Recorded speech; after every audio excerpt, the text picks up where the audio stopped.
Did you really kill your mama? I guess I did. It's always the same, and it's always different. Ain't that right? Sure, it's good to talk to you, Henry. You're not judgmental or anything like that. Open your eyes, Otis. Look at the world. It's either you or them. Did I stutter? Give me the $50 and get out! Don't do that, Otis. She's your sister.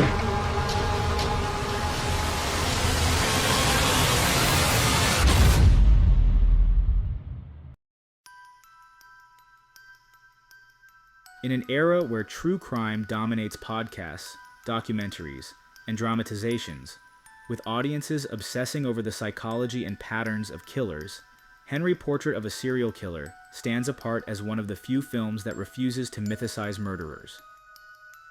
Unlike the calculated genius of Hannibal Lecter or the cryptic mystery of the Zodiac Killer, Henry is terrifying because there's nothing extraordinary about him. He's not brilliant, not theatrical, and not even especially angry. He just is. And that ordinariness, his lack of emotion, reason, or narrative, makes his violence feel disturbingly plausible. Released in 1986 but feeling even more urgent today, Henry strips the serial killer of cinematic spectacle and reveals something far more disturbing. That evil is not always theatrical or intelligent, but often flat, meaningless, and horrifyingly ordinary. The film embodies the idea of the banality of evil, as coined by Hannah Arendt, suggesting that the most terrifying violence often comes not from monstrous figures, but from those who blend in, who operate without clear motive or emotion, and who kill because they can.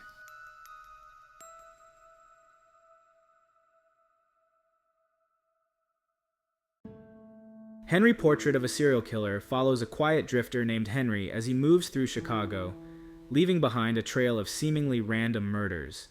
He shares a grimy apartment with Otis, a former cellmate, and soon forms an unsettling bond with Otis's sister Becky, who arrives seeking refuge from an abusive relationship. Henry treats Becky with a strange gentleness, even as his true nature remains chillingly detached. There's no method to Henry's killings. No signature, no motive, just a blank, emotionless compulsion. As the film progresses, Henry introduces Otis to murder, and their spree escalates in brutality.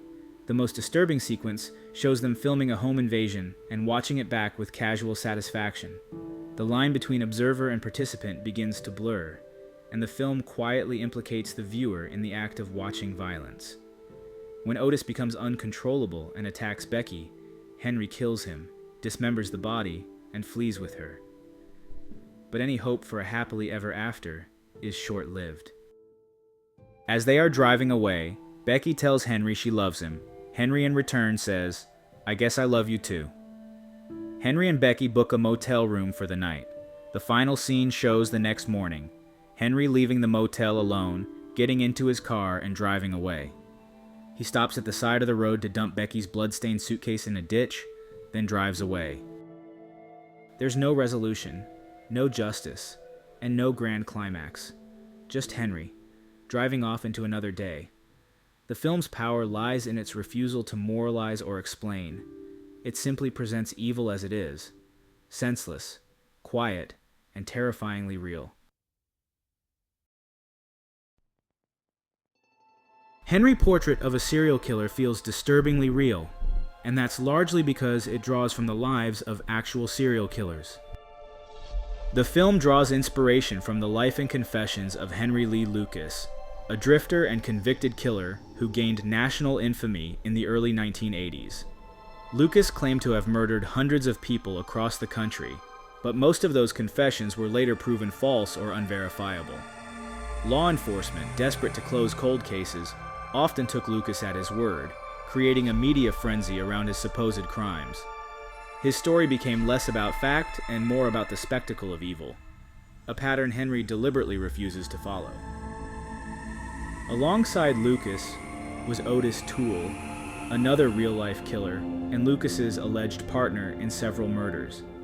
The film mirrors this relationship with its fictionalized versions of Henry and Otis, two men bonded by boredom, cruelty, and a complete lack of remorse. The character of Becky is loosely inspired by Becky Powell, a teenage girl related to Toole, whom Lucas eventually admitted to killing. But the film doesn't attempt to recreate their story beat for beat. Instead, it uses these real names and figures as raw material for something more abstract, a meditation on violence without glamour, motivation, or myth. Henry becomes less of a true crime adaptation, and more of a psychological and cultural mirror. It challenges the viewer not to understand its killer, but to sit uncomfortably in the presence of evil that defies explanation. In doing so, it offers one of the most haunting portrayals of violence ever put to screen, not because it is accurate in fact, but because it feels terrifyingly true in spirit.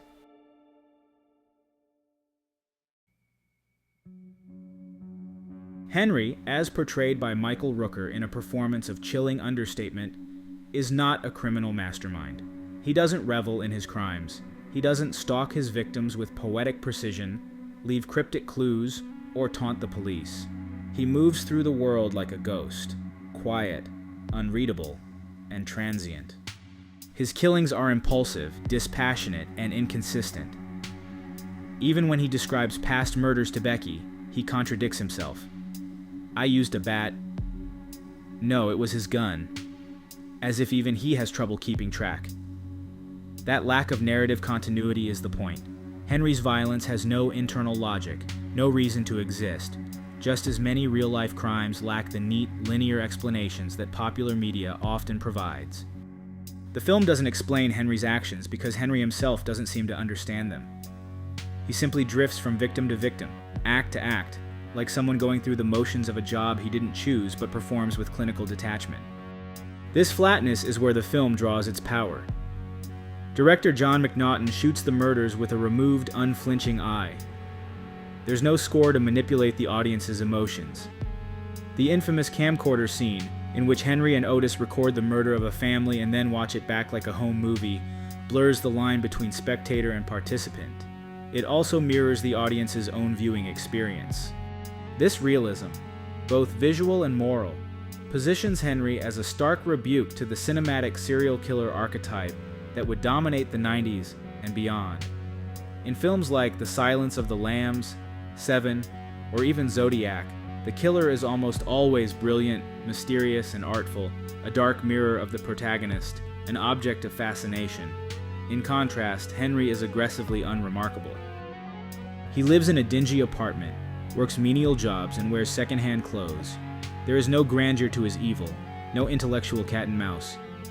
He doesn't want to be seen, he just wants to keep moving. This invisibility, this ordinariness, is what makes him so disturbing. He could be anyone. He is anyone.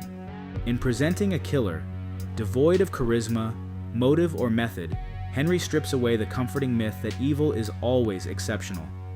It forces us to consider that the real monsters might not be Hannibal Lecter or the Zodiac, but the quiet loner down the street, the stranger who doesn't look twice at us, the man who doesn't need a reason.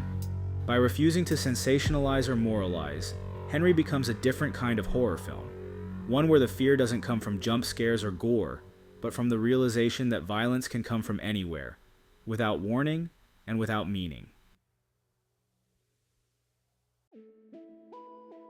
Henry Portrait of a Serial Killer doesn't just deconstruct cinematic myth, it quietly indicts the culture that creates it. Released during a time when real-life serial killers like Ted Bundy and John Wayne Gacy were already becoming household names, the film exposes how society often copes with violence by turning it into spectacle. Even today, in the age of true crime podcasts, streaming documentaries, and dramatizations of real murders, we're encouraged to seek patterns, uncover motives, and decode pathology, as if understanding horror somehow neutralizes it. But Henry refuses that impulse. It shows us a man who cannot be decoded, a man who isn't interesting, a man who, disturbingly, might live next door. This is where the film becomes a kind of cultural critique. Henry is not a character we study or admire. He's not a challenge to outsmart. He is someone we recognize, a loner, drifting through life, largely unnoticed. His apartment is grimy and anonymous, His work is unremarkable. He doesn't have a message or ideology, just impulse and access. That's what makes him so scary. The horror doesn't come from what Henry does, but from how easy it is for him to do it. The system doesn't stop him. No one is looking. No one even notices. The film doesn't need to invent elaborate scenarios to generate fear. It simply presents a version of reality that viewers would rather ignore. The result is less like watching a movie and more like staring at something we weren't supposed to see. In stripping away all the cinematic conventions and refusing to turn its killer into a character of intrigue, Henry offers a chilling suggestion that true evil may not announce itself with dramatic flair, but instead lurks quietly in the spaces we don't pay attention to. That's the horror of the mundane. And in a media landscape increasingly obsessed with sensationalizing death, Henry remains a brutally honest outlier, one that leaves us not with answers, but with the quiet gnawing fear that some things are evil simply because they are.